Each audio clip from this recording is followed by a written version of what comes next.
again. Then I can, no. You want to hold that? But I can't read it. have a limited read amount it of for time you. and a lot of information, so I'm going to talk probably fast.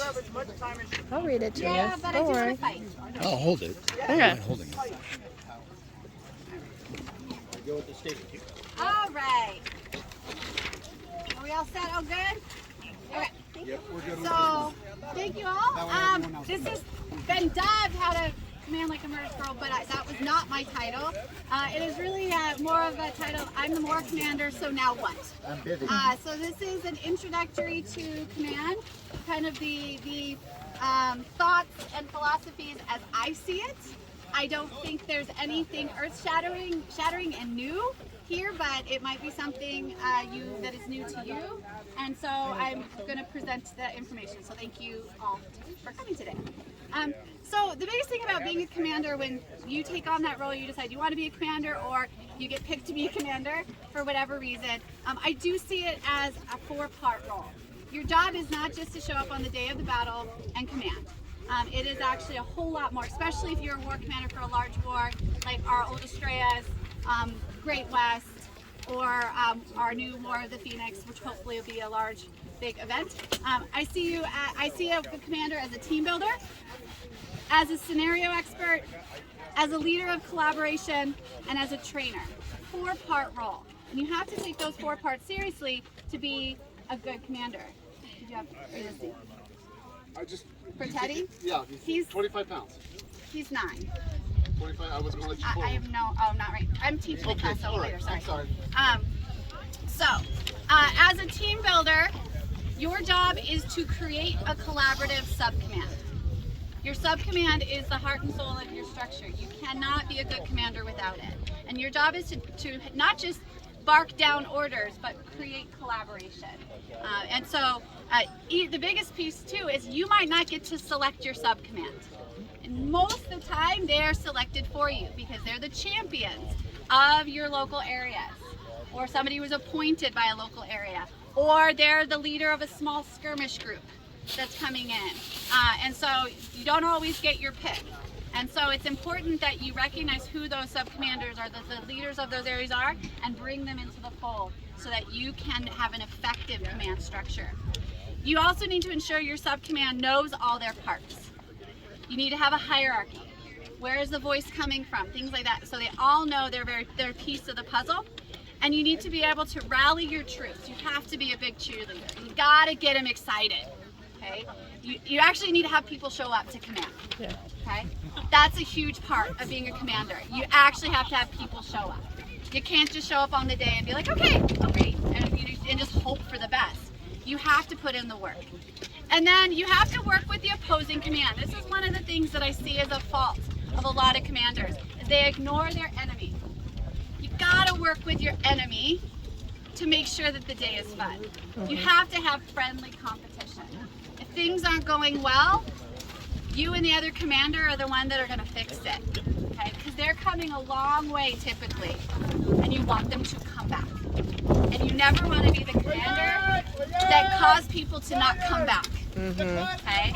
So it's super important that you keep that in mind. It's not just about winning, it's about having fun and having that friendly competition. Yeah. Can you give an example? Okay, an example of, for example, when I was command with one of the last Estrellas, I made sure to talk a lot with our Outlands commander. And there was one scenario, no offense to the person who created the scenario, where people got put in prisons and got stuck in prisons. Yep. And we couldn't get them out of prisons. And so the commander and I literally met in the middle of the field and we're like, I'm gonna release my guys, you're gonna release your guys, and we're not putting anybody in prison anymore. Yeah. Because people were stuck for a long, long period of time. And you could just tell people were in those prisons like, I just traveled a lot of miles for a really long res battle, I don't get to play it. This is no bueno. And also just making sure to think about, that piece that you want. If you notice the feel of the other side, not doing so well, you Find ways to make it more even. Another example of where she is very good at this is we had a scenario where we were trouncing the other side beyond belief, and we decided to stop and let them come ahead and have some fun. And we actually, she's like, I'm gonna go res everybody who's on the ground. And I'm like, do it, let's go, let's have fun. Stabbing people is more fun. Yeah, because sometimes it's not about the win. Even though a lot of times we think about it the win, it's also about having the fact that when people leave, they had fun. Because honestly, when I look back at a lot of the wars, I don't remember who won or lost. I remember, did I have fun or not? Yeah. You know, did I have a good time on the battlefield? Because that's usually what you want to hear. Like, oh my gosh, this battle was so great. The engagement we had was so awesome. They're not talking about whether they got the win or not. They're talking about that moment they had with somebody else. And that's what you as a commander are trying to create. You're trying to help create the memories, really not worrying too much about the win. The win is like the cherry on the top. You know, and if you don't win, it's okay, but did everybody have a good time? You did your job, okay? So that's the team builder part. Scenario expert, you have to know that scenario in and out. You shouldn't have written the scenario. No. In fact, while I'm going to look at the scenarios for Worthy Man, I'm just gonna look for, they're weird things. Is it too complicated? But I'm really not gonna, I don't look at how am I gonna break the scenario when I'm looking at that. And then after it's published, then I'm like, okay, I'm gonna break the scenario. And so you look at all the pieces, because it's a chess game. It's a strategy game. You look at all of the pieces of the puzzle, you start thinking about how this is gonna work, and then you start breaking that scenario down to how are you gonna train your armies on the scenario? What are the pieces that are gonna get confused on? If it's a complicated scenario, that's usually where you have to like, okay, we gotta work on this piece, because we gotta make sure that people who show up to war practice know these bits. So, and I'll get into more detail on a lot of these as we go through. You also need to lead your collaboration. You need to be the leader of that. Collaboration is huge, it's important, but you have to make the final decision. Okay, you need to take all the input, but you have to let your sub-command understand that you are the final. And if you have built a proper, just like in a workforce situation, if you've built a good team, you collaborate, you make the decision, and they trust that you made the decision. They're going to roll with it because their voice has been heard, but they know that you're still making the decision. Okay, so that's super important. And then you need to be able to direct your subordinates and your troops to carry out the plan. You need to know your plan, and you need to make sure that they're capable of carrying that out. And that goes into the trainer part. That's probably, I think, the real significant part of being a war commander is you are the trainer. You got it. If you're signing up for war command and it's a war of the Phoenix district, you're going to all 3 of the war practices. You need to make sure you're there. And so, because you have to train your troops. In order to do that, by doing that, you're determining your strengths and your weaknesses. Okay, what are our strengths? What are our units that are really strong? What are our units that are kind of weak? How can I use those? You can always use a weak unit advantageously. Okay, but you have to know that that's going to be, and I'm not saying that's a bad thing, but there's just some when you have a lot of green fighters, it's a great thing to have, but you have to make sure you use them effectively. You need to train your unit at war practice no matter the size. You get 12 people show up at war practice, you have a war practice. You get 6 people show up at war practice, you have a war practice. Because those people will know that piece of information and be able to disseminate it on battle day very significantly. So you don't discredit how many people show up at a war practice. You train them nonetheless. And those people become really significant parts of your army because now they know all the things and they become almost your kind of core. But if you've done a good job rallying the troops, they show up at war practice. So you're all going to go to war practice, right? Yeah. Right? We are here. Also, you need to make sure your sub-commanders, you are encouraging them and you are training them. Okay? This is super important. You will notice I, at war practice, do not actually command. Why? I make my sub-commanders command their sides. Yeah. And then I get behind, and as an example, there's a time where Wade was the sub-commander and he was not doing a good job, and I was like, get behind the bus, drive the car, drive. I'm like literally in his ear shouting to him, telling him what he needed to do, because he'd not had that role before.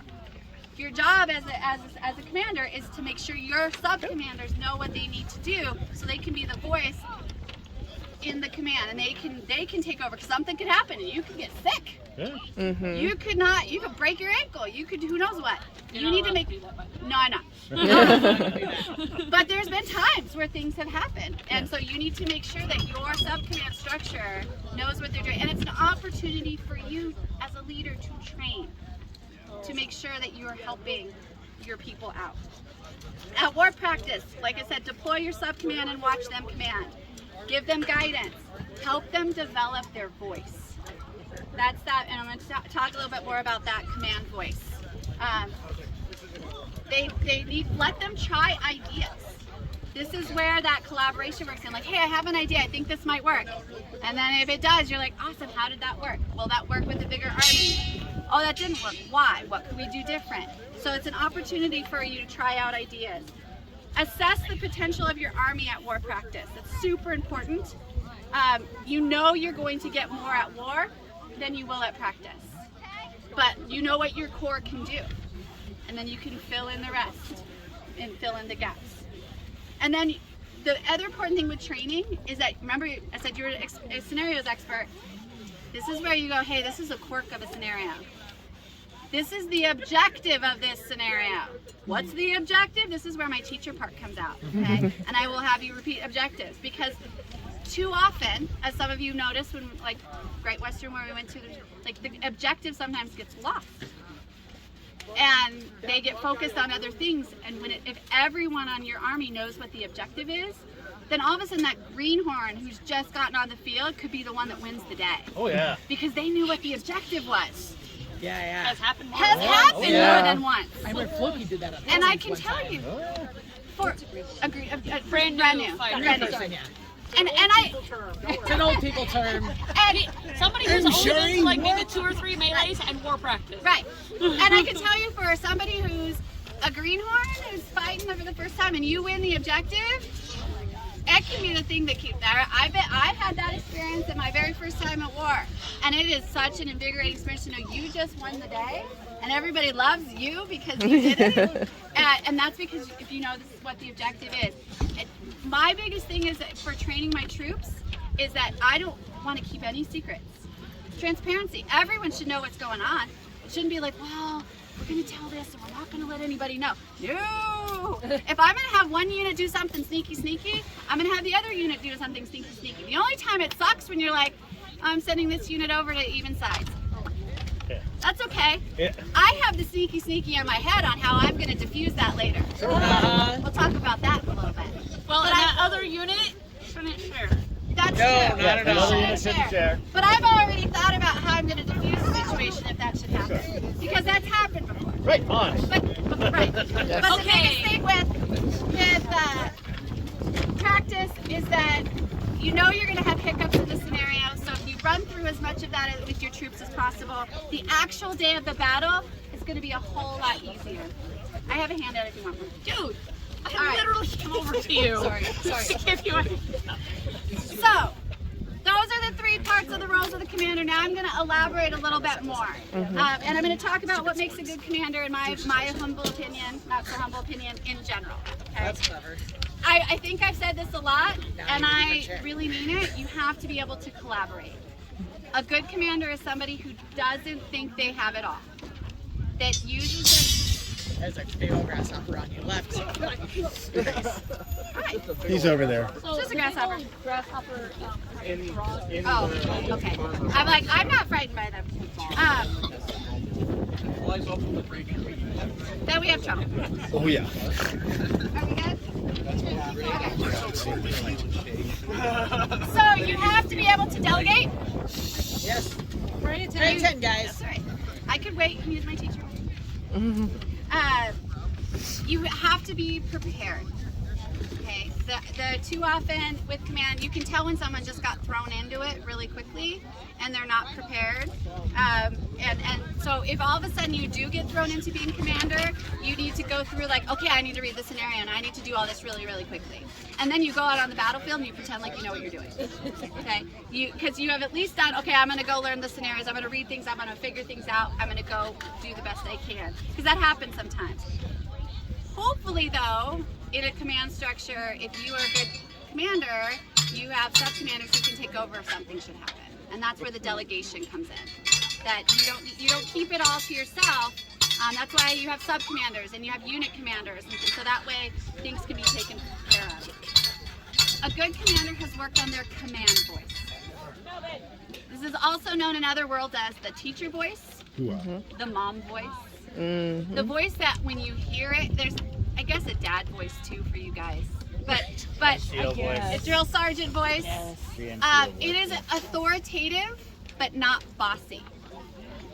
No, not drill sergeant. Okay. But not drill sergeant. It is, in my mind, it can, but it's one of those where it's authoritative. You are speaking with a sense of confidence that you know what you're doing, even if you don't. Okay. And I equated a lot to the teacher voice because I'm a teacher.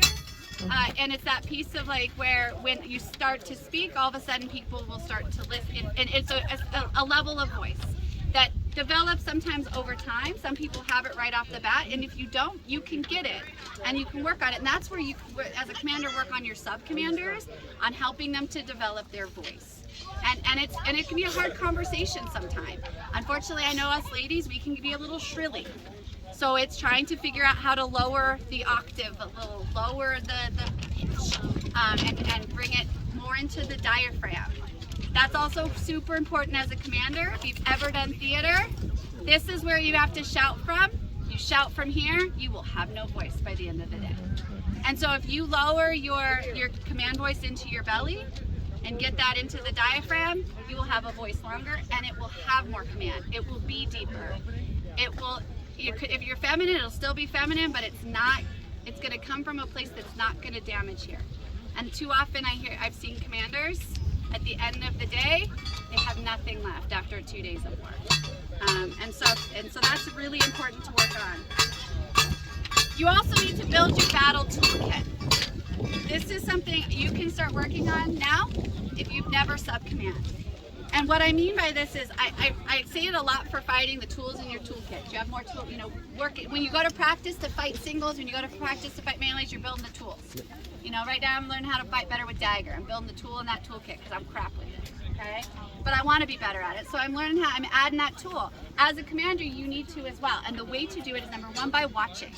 If you think about any professional coach, they watch film, a lot of film. We don't have film. Well, you could watch film, but you could just go watch a battle. If you can't fight, let's say you're hurt, you're injured, martial. Watch the melee. Watch the heavy melee. Take it all in. Learn about, because by doing that, you'll learn the common behaviors that people do, the things that you'll notice. You'll start to see trends. And so those are things that you can use as a commander on the battlefield. When you know, like, hey, if a line does this, 9 out of 10 times, this is what's going to happen. If somebody starts shouting, on 3 push, and you hear that, and all of a sudden you just like, stay the line, guys, and you get everybody to be like aggressive on their side.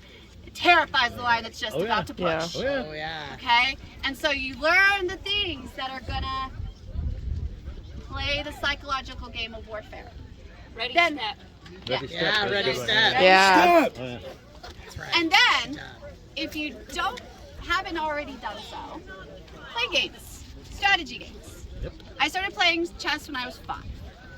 Okay? And strategy games has always been something I've enjoyed, which is why I love command, because it's like a chessboard to me. And the more strategy games you can play, it's just engaging the tool up here, because in a battle as a commander, you have to be able to see 5 moves ahead and like, if I move this troop here, what might they do? What are the options? And then if that happens, you got to start learning how to think that way so you can adjust more effectively. And you can help with your sub-commanders to teach that as well. Just start thinking those pieces ahead. So those are in a nutshell in general, but during battle time, there's some things that I think also help to make a good commander. Again, I'm going to go with that collaboration. I'm going to say it a lot. Okay. Need to be open-minded to ideas. It's bring your command structure together for a command meeting. When I'm command, we have a meeting the night before every battle, and we have a whiteboard going on, and we're talking about things. And by then, we've started to see who's showing up, who's there, who do we have, who's our opponent, what do we got. Definitely going to be important this year for War in the Phoenix, because I have no idea. Yeah, absolutely. And I've done it, and actually last time I commanded was the same situation. Absolutely. We had no enemy, we had no principals, and we were just hoping. Elton said they were going to be there, and we were crossing our fingers, and they showed, No, and they we had a did. good time. They did. It's important to make the command meetings with your unit say, hey, this is mandatory. Okay. Gotta be here. Not optional. But in doing that, you got to be collaborative and say, okay, what works? Right, you're working at Troll. Okay, we're going to do it at this time. We're going to find a nice time that works for everybody to say, we need everybody together. And if somebody really can't be there for whatever reason, you need to send the sub-commander. You need your unit represented because everybody needs to know what's going on. At the meeting is where you discuss the scenarios for the next day and talk about the variety of things and then develop your strategy. This is where, for example, we developed the strategy of how to use Einhorn. One year we knew that they were there. Yep. Okay, That we're like, was oh, we awesome. got Einhorn on our side. Ooh. Oh, And that side, great. we even had the Tigers. Yep. So I was like, oh, we have Einhorn and the Tigers? Oh my yeah, gosh. that was great. Well, and then that morning, it shifted Yep. because the other side needed a unit, and guess who I sent them? Tigers. The Tigers. I remember. But I had Yeah. a little quiet meeting with my sub-commanders, like, so if we have to send one of those units over, how are we shutting that unit Yeah. down? Einhorn. Einhorn. And we used Einhorn to shut down the Tigers, and it Oh, worked yeah, it works. effectively. Because at that, we understood the strength and the weaknesses of our army. That's where we have to be really honest with ourselves.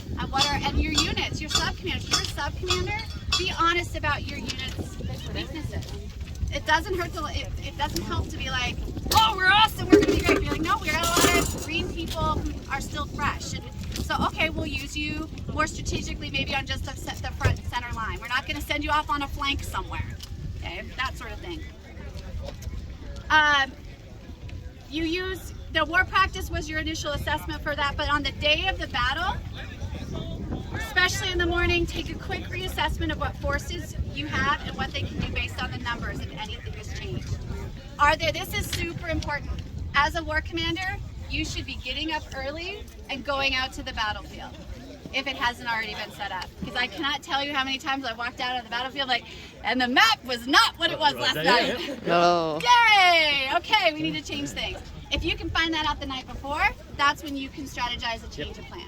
Because usually they give you a map and you're basing on that, but that doesn't always happen when the battlefield. I've helped set battlefield up before. And we're like, oh, there's a big hole or a big berm here we didn't know about. Great. How are we going to shifting? And so we're shifting. 5 feet this way. Or somebody doesn't know how to measure and something becomes. That also happens. That also happens. A Yep. lot. Like, wow, that's So, a big 15 feet. You want to know that as the commander, what adjustments need to be made so you can communicate that really quickly. Are there opposing units that will cause you problems? So you're starting to kind of figure out what pieces what opponents you might have, and then you're thinking about, well, how can I best shut them down? An example was the Einhorn versus the Tigers, and what we basically did. The Black Tigers, fantastic killer unit. Oh, yeah. I usually fight with them. Love that. They were fighting against us. Didn't love that. And so I had the group that was a lot of HEMA fighters, very also competent. I basically said, I want you to take the left flank, which was in the forest where I knew that was the Tigers were going to go because I knew them very well, and I just want you to occupy them. Tigers don't in the want you trees. to Tigers kill in the them. trees. And I don't want you to let them kill you either. I want you to piss them off. They exceeded our expectations. And they exceeded our expectations because it was an objective scenario and we needed to diffuse and not let the Tigers res to realize what we were doing in the middle. Yeah. Okay? And it worked. Yep, it was good. It worked. And so that's what we do. And then you also need to know who your cowboys are. And I know you had to think about cowboys yesterday. So those of you who learned about cowboys. They are advantageous and a pain in the ass all at the same time. Yes, Courtney. Oh. He's like, he knows that about himself. That's It's not a good. That's mystery. the class, But I'm yeah. going to use him Not a as an example mystery. because he's here because I know he's a good cowboy. But I also follow orders. I'm You, legit but based. you do. A You good and cowboy does follow orders. Right. But Gall Fox and Cordini are some of my favorite cowboys to have because I know how I can use it. And I know when I say, I need you to go do you over there, he knows exactly what I'm talking about. And he knows that he knows he's going to either he's going to be, well, based on what's going on, I'm going to be actionary or reactionary. Actionary means he's sneaking behind the backfield and causing havoc and making all sorts of mischief. Reactionary is he's stepping back, okay, I can't get over there, so I'm going to wait, I'm going to get in the line a little bit, and I'm going to wait till there's a gap, and I'm going to get through it. Or I'm just broken and you need to fill in. And then you Yeah, fill yeah. it. Yeah. So you use those effectively. You don't want a ton of them though.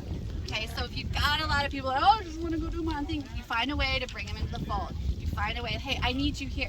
Give them a job, you know, and that, because usually those are the really skilled fighters that kind of just want to go rogue sometimes. And we have some in our kingdom that don't follow orders well, and understanding that in that piece and using them effectively is because they are good fighters and you can use them effectively. And then you over there is my favorite one for a lot of times. Huh? Go be you over Go be you there. over there. Yeah. I think that's exactly what I said to Golf Fox. Yes. Go be you over there. But I gave him a direction. Yeah. And he did you over there. And I think I did the same. I'm like, you on that side over there. I'm like, if I recall, like, go be you. But you have to use them. You use them strategically, and you know, especially when they show up, you're like, awesome, because it's helpful. Some scenarios, you need to keep that in the back of your mind. Is this a scenario where a cowboy would be advantageous, or do we need to all be kind of tight in the pocket? And if so, then you go to those people and you're like, hey, this is what I need you to do. This is what I need your help with. And if you see a situation where you can go do these things, great. Cowboys also are great for being defenders on a runner on an objective, because they can move quick and they can kill people quickly. And yes. Sorry. No. Back at Great Western War, Yeah. when we did the murder monkeys or whatever, was Yeah, that considered cowboy or skirmisher? That was a skirmisher. Okay, I just wanted to know. Cowboys are solo. Okay. In my mind, they're a solo. Small, very small. Maybe Very two. small, yeah. But it's typically what I'm thinking of, it's a one person going out, because then they can be highly mobile and they can move in and move out. Then you give them a specific job, you know, and use them to that edge, because they are, you know, they're capable of standing their own, and they don't need a bunch of defense around them. That's why sometimes it's nice when I've done objectives where I've been a runner, like an objective winner, I grab them, I'm like, cool, rabbit, come, let's go, because I need someone I'm not gonna lie, there's been objectives where it's a scenario I go out with no weapons. And I'm like, I need to be protected because I need to carry a load. And so and that weapons are gonna get in my way. But he's going to be my weapon, or he's going to be my weapon, because he's got two long ass blades. And I can trust that they're going to do what they need to do, and are gonna listen to me when I say I need 2 more feet. I need 6 inches. And if you are a runner, you become a little mini commander. If you are an objective winner, okay, the person that's getting the little thing, all of a sudden you have to find it, because you need to tell the people in front of you, like you see a little like rose right there, you need that. You're telling the line, I need another couple feet, and you all of a sudden need to tell, you need to get them to move just close enough where you can grab that thing and you can get out of the way. So at any moment you can become a little mini commander, and so working on that voice is super important. Okay, all right, trying to move on. Biggest thing, communicate to all levels of command in a concise method. Make sure your objective is clear. The Army knows who will be giving command. Make sub-commanders know what the plan is and communicate. This is important to all fighters. If the plan is clear, all fighters will know what to do, even non-affiliated fighters. This means the people from out of kingdom who come to fight with you, they should know what they're doing. That is always my biggest irk, and you experienced this when we were at Great Western. You're like, what are we doing? Killing people, because I have no idea. You need to make, as a commander, if you have people coming in who are from out of kingdom, if they're a solo person, see if you can get them into a unit so that they feel like they're included. Bring them into the fold. Yeah. Just quickly, sorry. Yeah. When if they had done better at Great Western War, we actually had a clear commander. If you had a bunch of people that didn't have a commander, would you be like, you guys come here, you sub-commander, do, like, is that how you, okay. If I saw a bunch of people who were, or I would try to get them like, hey, why don't you guys go and fight with this unit? And it's actually really cool if they know somebody in the group, like Sasha and stuff, they've lived in other kingdoms, and if people from that kingdom come in, they're like, hey, you know Sasha, Go fight with them. should go fight with her. The commander of Great Western have gone to you and said, Hey, Aitenbelt, Yeah. who's your commander? Can Yeah. I talk to you? That didn't happen at all. And we had 12 of us. Yeah. That's a pretty sizable unit. Yeah. They should have come to say, hey, Aitenbelt, who's your commander? And I would have said, Shiraj.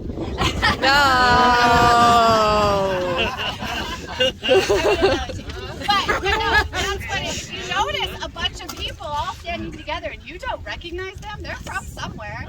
Go up and say, hey, hi, how you doing? Welcome to my army. Who's your commander? Hey, this is what we're gonna do. Welcome to our team, and fill them in on the gaps. That's the biggest thing. Sides sometimes also change, and there might be soldiers from other armies that fill out numbers. So make sure you have someone whose job it is to communicate that. So let's say we didn't have the numbers and somebody sent us an army.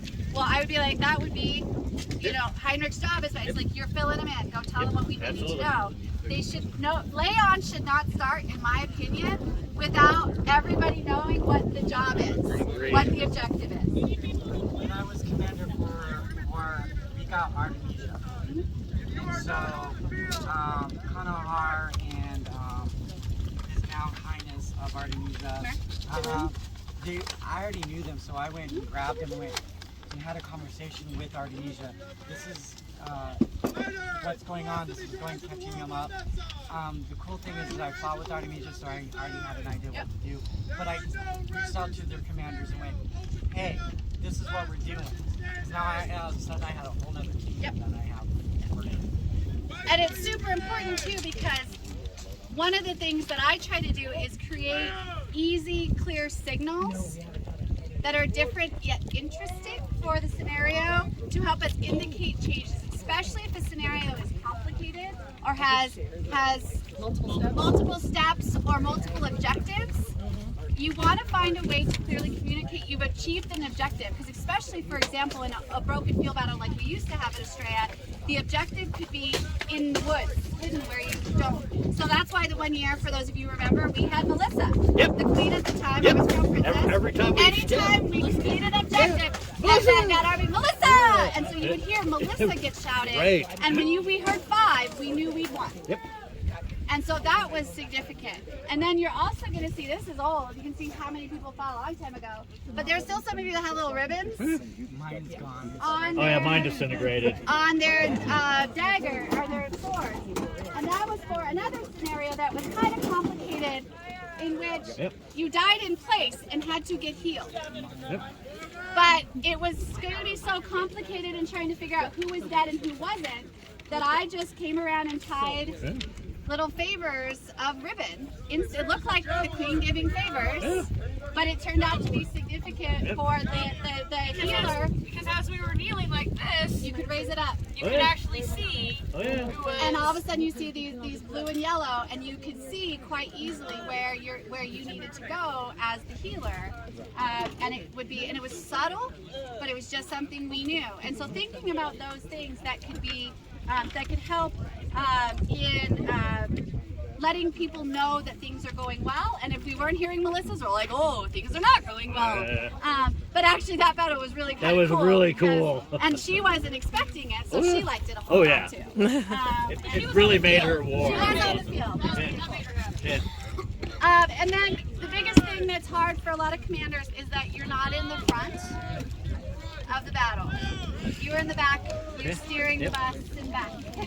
You're learning and watching how it's developing, reading the field, making adjustments. If the battle, especially if it's a scenario where the battle switches, you're paying attention to what they do, thinking about what you think you were going to do, and then deciding what adjustments need to be made when it's your turn to switch. As a commander, a tip that I have is if it's a scenario that switches and you get a choice and it has to defend first. But actually, sometimes if it's an unlimited res, I say attack first, because then you can be fully rested and go balls to the wall on your unlimited rest on the attack. If it's a limited, but I actually like the attack first for that fact, because you have a fresh army, and then when you're on the defense, your army could be a little bit more like, okay, we can rest a little bit. So if you have a choice, I say unlimited res attack first. Yeah. If the commanders are behind the line, or sub-commanders. Sometimes. Sometimes. It depends on how far down your sub-commander Correct. is. Yeah, and it depends, like Heinrich will be more behind, I believe behind especially the if line. it's a res. Like one of the things that like Sasha and I were just fuming about at Penzig was that we're coming off of a res battle, turning around and we're like, Penzig's a huge field. Where are we supposed to go? There's nobody directing traffic. Either the sub-commander or the commander. Ideally, I put a sub-commander there, and then I'm further up front, and then you can, and then Visually, we go, all right, I can read what you're telling me about we need troops on that side. and then I'm pointing directions, and usually I just out there with my gun, so you can see it, and I'm pointing, and then sub-commander who's been assigned, they're the one who's directing traffic, or somebody who's been armed, or somebody who's really gassed and tired and they can't run anymore.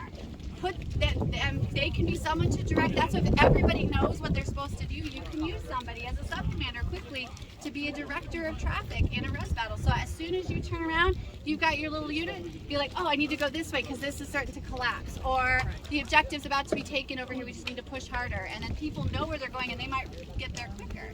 So it's really important. That was one of the first, and then so Sasha took over. So at Penzic, we weren't hearing a lot of commands. We were defending a room that had one of the goals in it.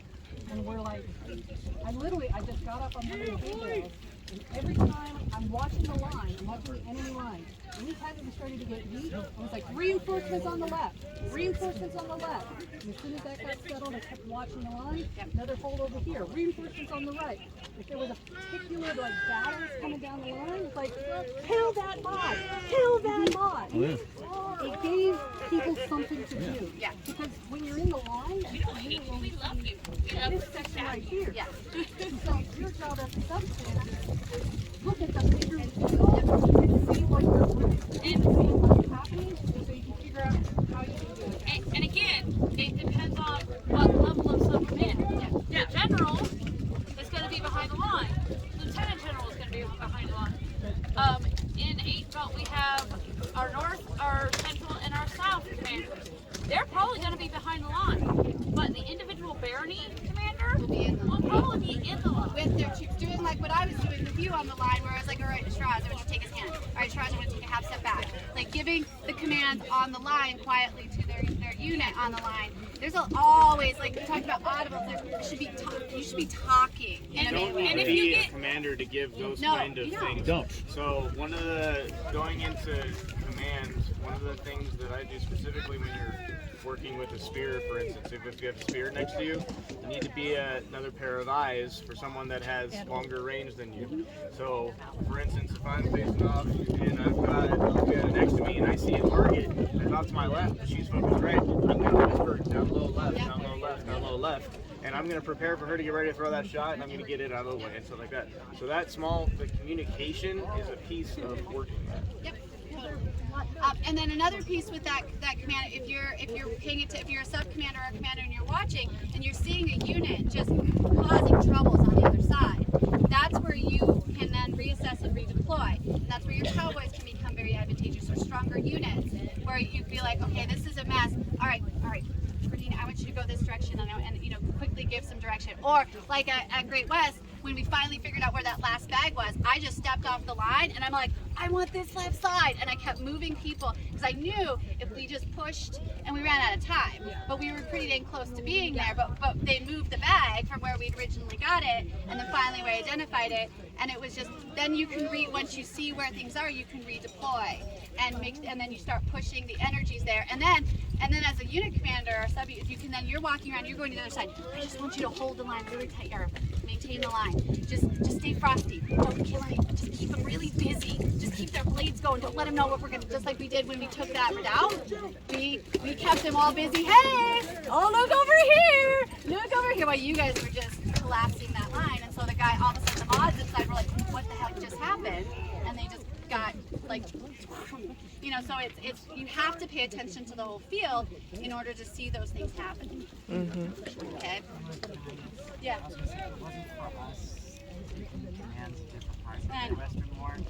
Well, it makes sense. I just want to say, it makes sense that sometimes you would step in and sometimes you would say, fill after me. Yeah. And you would pull someone else. Because I was like, because there's a reason. Yeah. And so, and that's what a sub-commander could do, a line commander, sub-commander, they can step in, but they need to be able to step out, fill in, and so if they see something, because I needed to be able, I was like, I got to communicate something to someone. During the battle, it's important for a commander to have presence on the field. They should know who the commander is. It should be quite obvious. Be visible where you can be seen in the battle, making changes to the deployment of your troops. Remember, you're not leading the battle, you're driving the car. Okay, that's how I phrase it. So okay, I kind of phrase it. You need to be vocal. We should hear your commands in clear, crisp, authoritative voice. Use unit names if you have them. Okay.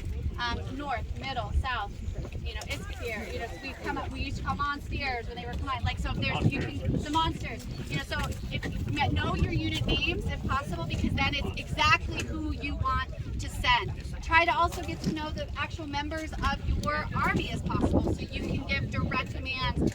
Sancha, I want you to do this now, and they'll, oh yes, you know, and so that way they hear and there's no doubt in their mind. Quick assessment during the battle and reaction. You have to be both actionary and reactionary, and kind of be okay and understand like something might not go right, and that's where you're thinking, what are all the possible things that could happen here? And they do something that is just baffling, and you look at Elzbieta and you're like, okay, I guess we're gonna do this now. But ultimately on the battlefield, focus on the objective. Keep that in your mind. I actually, when I would be commander, I'd make a little ring card of just what the objective, like what was the cheat sheet for each battle. And I make that for my sub-commanders. I'll probably do it again this year on a little ring we could carry, and then we could just flip through what's the objective, because that's the number one thing. That's what wins. It's not, you know, sometimes the objective is, well, kill them all, because the objective's stupid, so we need to kill them all first, and then we can win it. So you have to assess that. And then the last point to leave on before I open up to any final questions, after the battle, this is a sign of a good commander, and I truly believe this. You are reflective on what did and did not work and why, and you accept the fact that it could be your fault. It's not your troops and whatever, it could be your command, and that's okay, and then you reflect on that. To be perfectly honest, it's generally your command. Or the weather. Or the weather. Yeah. But if it did not work, what happened? But it could also be you did the best and your army was just outmanned. Because remember, skill travels.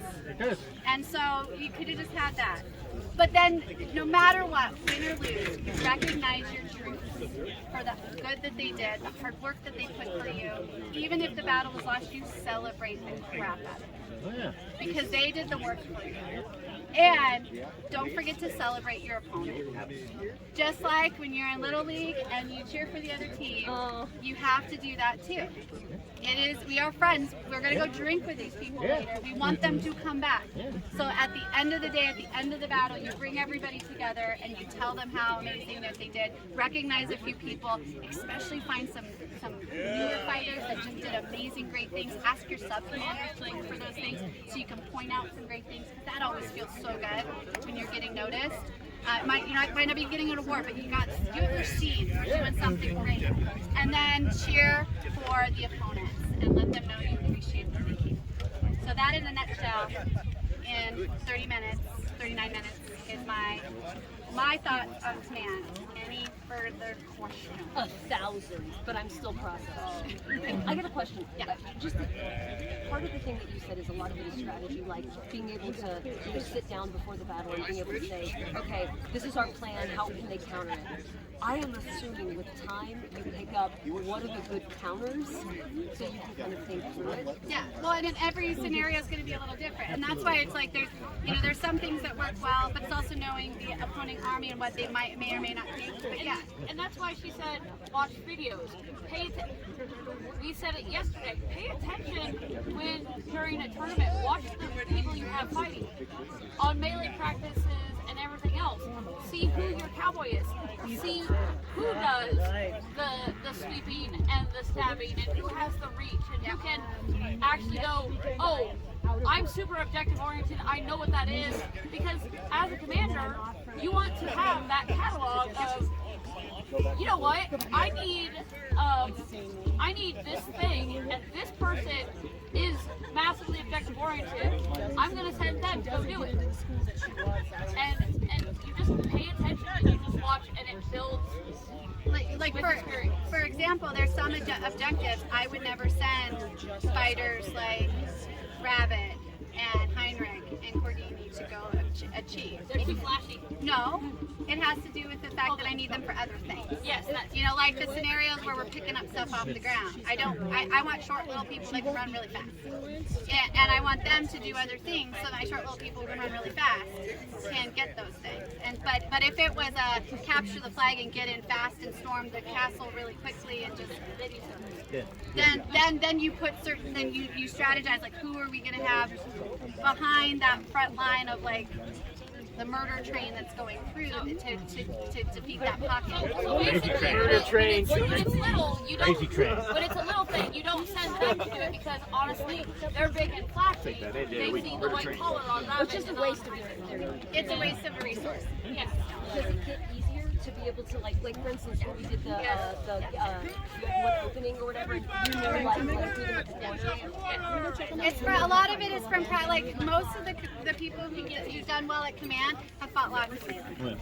Because it's about you guys had a field awareness class yesterday, right? It's a lot of it is you're really good commanders, and I didn't add, but they have good field awareness. Yeah. They like I talked to you last night. Like for my field awareness, I could be looking at you, but I'm still seeing what's going on over here. Yeah.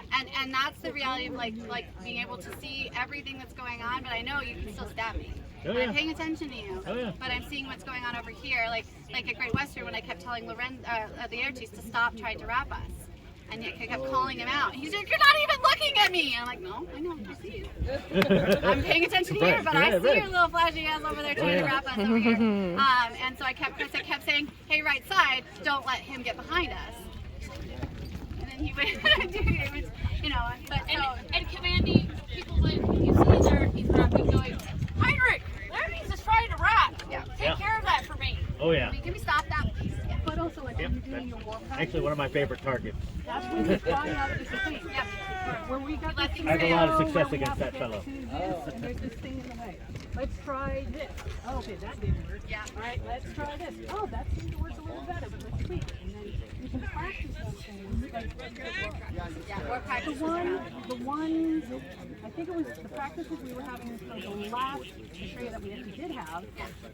We tested out a bunch of different things because the scenarios were very different this time. They were like flip edges and stuff. So we played around with a lot of different things. Like you would put the spears in front, you would put them together, you would spread them out because the scenarios were so different. It gave you a chance to play with it and then figure out what worked and what didn't. Yep. One phrase is how do we break this How do we break scenario? this scenario? That's your how do you break I think I'm just realizing that having been here almost 2 years, there was a lot that you guys didn't do during COVID. Yep. Yes. And so this is all new to me, and A so lot it's of just like, single wait, combat. we do that? Oh. Yeah. So we used to do a lot more melee. Oh, yeah. A lot of single combat. So yeah, but that's where war practices are huge, because that's where you can let your sub commanders just get creative with ideas on how to break the scenario, and then you'd be like, oh, that didn't work, or that did work, and then and the best part is like we would even like sometimes be like, okay, we're gonna try to. Oh, hey, Rabbit, thank you. We're gonna try to break the scenario by doing this, and let the other side like, no, we want you to try to stop it, because there's times where I would also think about like ways in which our opponents would try to break it. And that's just it is, if we have a plan at war practice, it's really good to tell our other side, hey, we're going to try this because we think it's going to work. Try and stop us. Because then they know how to stop that if it does work. So it's like you can get the chest. Yeah, That is exactly what you do. That's the perfect place to experiment. I know. When she says break the scenario, she means understand the limits of the scenario and learn how to work within the limits of the scenario to make it work to your advantage. Yep. Yes, thank you. Not, well, this piece right here, I can rules lawyer and screw everybody over and make everybody mad. No. We're not trying to destroy the scenario. We are working within the bounds that have been provided and making it work. Yep. And that's what I look at when I'm looking at the scenarios, because there's situations where rules lawyering can happen. Sure. There are people who do that, and I don't want to do that. Nope.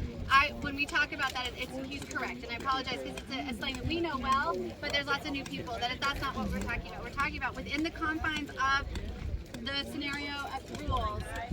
How can we win it? gain an advantage? What is checkmate? And what does checkmate look like? And not only that, during the collaboration, if we see, actually, this is a really big friggin' loophole, We that imagine to destroy the scenario and make it no fun. I go and talk We to let the person and the opposing side. Yes. That's where I would go to the opposing side and I'd say, hey, did you notice such and such with this scenario could be a really, maybe we might want to talk about adjusting it for the, and so that's where you're, once you find out your opposing commander, you have that conversation. And so that way it's collaborative and you're not, it's fair. And so that they feel like they have, because especially if they're traveling a far distance, you know, it sucks when you feel like the scenario was created so that one side is obviously going to win. And while I want to win, I want to do it fair. You know, that's my big thing. Okay? All right. Okay.